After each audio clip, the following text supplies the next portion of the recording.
Utilizing Keyflow, my animation plugin, I'm going to go through and create some simple music video effects without a single keyframe or without going into Fusion. Now you can pick up Keyflow from the link in the description. Use code KEY10 at checkout to get $10 off. Or you can pick up my Flow bundle. You can get Keyflow and TextFlow for 30% off, and that will cover all your animation needs. And so I have my two clips here. I'm going to overlay the clips by like 12 frames. So with this clip selected here, I'm going to use the comma key and go over 12 times. Now I'm gonna go over to the effects panel, go to the search bar and type in Keyflow. I'm gonna scroll down to my position folder. I'm gonna grab the position slide left preset. I'm gonna add it to this first clip. I go over to the inspector panel, select effects, and I'm gonna turn the in animation off. I'm gonna set my out animation to 12 frames. And I'm actually gonna select this top clip first and hit D to disable it so I can actually see the animation. So that's gonna create a slide out animation. I'm gonna go back up here now and select the same preset and add it to the top clip. I'm gonna hit D to re-enable the clip. Go back to the inspector tab. I'm gonna uncheck the out animation. And on the end length, I'm gonna change this to 12. So that's gonna be sliding in from the left. So basically kind of like swapping out. That's not what I want. And so with the top clip still selected, I'm gonna go over to the inspector tab. And down here where it says start position and end position, I'm basically gonna swap these numbers around. So I'm gonna have 1 and then hit -1. So now as I scrub the timeline, it's gonna create this whip transition. Now I could leave it at that. But I'm gonna select this bottom clip here, go to the inspector tab. I'm gonna change this easing and select custom. And from here, I'm gonna create an ease in curve utilizing this flying graph. Now I'm gonna do the same for the top clip. I'll select that clip, go to inspector tab, go to custom, and make the same graph, but it'll be an ease out curve. Then I'll go in and enable motion blur for both clips. Now I have my render cache already activated. So right now you see this little red bar. I'm gonna hit play a little bit, make it speed up the rendering process. So now if I play it back, now one of the best parts about Keyflow is the export feature. So now I'm going to select this clip here, go over to the inspector tab, go to export. I'm gonna select auto detect, and then I'm gonna go over here and give it a name. So I'm gonna call it ease out, because usually with animation, the curve is opposite. So ease out is the start and ease in is usually at the end. Then the template name, I'm gonna call it Keyflow. I'm gonna call it whip. So now it's gonna create a folder just called Keyflow whip. Now I know to go back to that folder if I want to create a whip transition. So then I'm gonna hit export and get this little green text here, let you know that everything worked out fine. This here should update. If not, you can restart DaVinci Resolve and go ahead and speed up the process. So I gave it a minute, it actually didn't update. So I'm actually gonna export the next preset, and then I'm gonna go ahead and restart DaVinci Resolve. So I'm gonna click on this here, go over to export, select auto detect, and I'm gonna give it the name ease in. And I'm gonna give it the same name, so it's gonna be whip, so it should put it in the same folder. And I'm gonna hit export. Once again, I got the green text here. Let me know everything should have worked out just fine. And now I'm just gonna close DaVinci Resolve. So now I have DaVinci Resolve rebooted. I'm gonna go over here to the search bar. I'm gonna type in Keyflow. Now here I did mess up because I didn't use the exact same spelling. So we got Keyflow whip templates, which basically is a space here, and this one here doesn't have a space.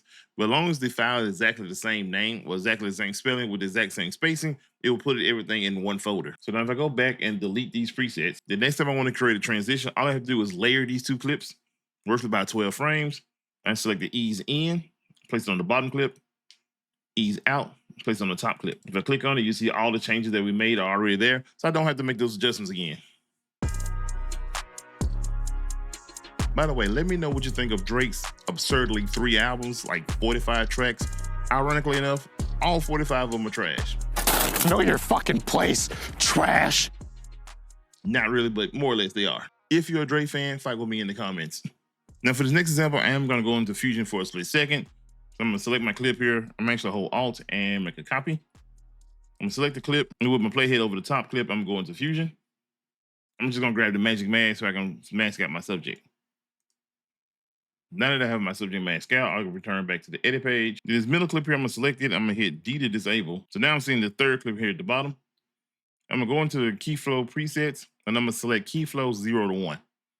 I'm gonna add this to the top clip. So it's gonna create a simple size animation going 0 to 1. First thing I'm gonna do first, I'm actually create a delay on this. So I'm gonna select the clip, go to the effects panel. I'm gonna select animation start and double click here. I'm gonna type in 24.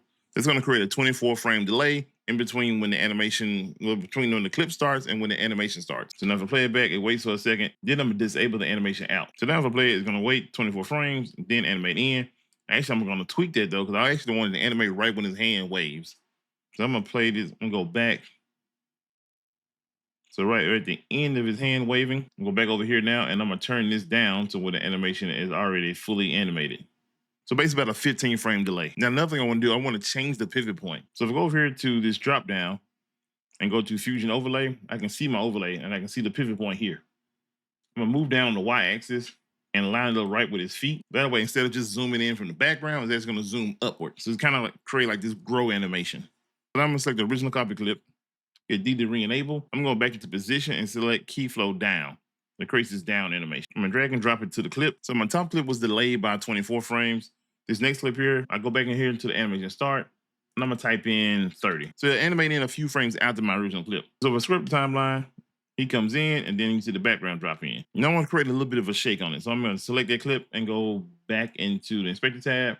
Now I can do shake one of two ways. The easiest way would actually be just to use the animation curves. I'm gonna hit this drop down here and go to bounce and create this little bounce animation, or I can check elastic. Elastic gives you like a subtle jitter. Another way to do camera shake will be to stack Keyflow presets. So I'm going here now, I'm gonna go to camera shake, I'm gonna grab the Y axis and I'll place it on the same clip. I'm gonna select that clip, go into the inspector tab. Got a 30 frame delay here. So I'm gonna go down here to the bottom, and on the camera shake, I'm gonna select 30 frames as well. So this preset already has an increased length of 36 frames. I'm gonna leave it as it is. Then I'm gonna uncheck the out animation. So this is gonna create a drop down with a camera shake. Now I'll just activate motion blur to tie it all together. Once again, I was able to create a transition without having to go into Fusion or use any keyframes. So I'm actually gonna go into Keyflow right now, and I'll grab one of the Chrome titles. So it has this little animation here. Then I go back to Keyflow, and I'm gonna grab one of the 2.5D effects. I'm gonna grab the zoom effect and drag and drop onto the text preset. That's gonna create what seems like a 3D zoom in effect. In the end, it zooms back out, but if I don't want to zoom back out, like I did before, I can mix and match the presets. So I'm gonna go over here now and uncheck animation out. So I'm gonna grab this blur fade preset, select it, and go into the inspector tab, hit the drop down, uncheck the in animation. I want it to be kind of long on the fade out, so I'm gonna actually type in like 80. So it's gonna create this fade out effect in the last 80 frames. With the blur fade preset, since it has all the other bells and whistles on it, I can actually add more effects if I wanted to. So if I wanted the text to have like a drop shadow, I can enable that, so now it has a drop shadow. Then say for instance, if I wanted the title to have like a solid background, I can enable background here. I'll change the color to more of a skies blue kind of color to kind of fit the Iceman theme. I'm gonna select the other color here, and I'm gonna select white. I'm gonna tone it down just a little bit. Then I'm gonna add another point to the gradient, and I'm gonna select this blue color here. Then it's a little bit overkill, but if I wanted to, I could enable this glow effect, turn up the details a little bit. The glow effect does have animation to it. Turn up the C rate a little bit, you'll start seeing this kind of like, you'll start to see this little ripple effect. Those are some of the ways you can use Keyflow to speed up your music video editing process. Let me know what you think of Keyflow in the comment section down below. Make sure to drop a like or a hype for this video. Subscribe to the channel if you're not already, and I'll see y'all next time.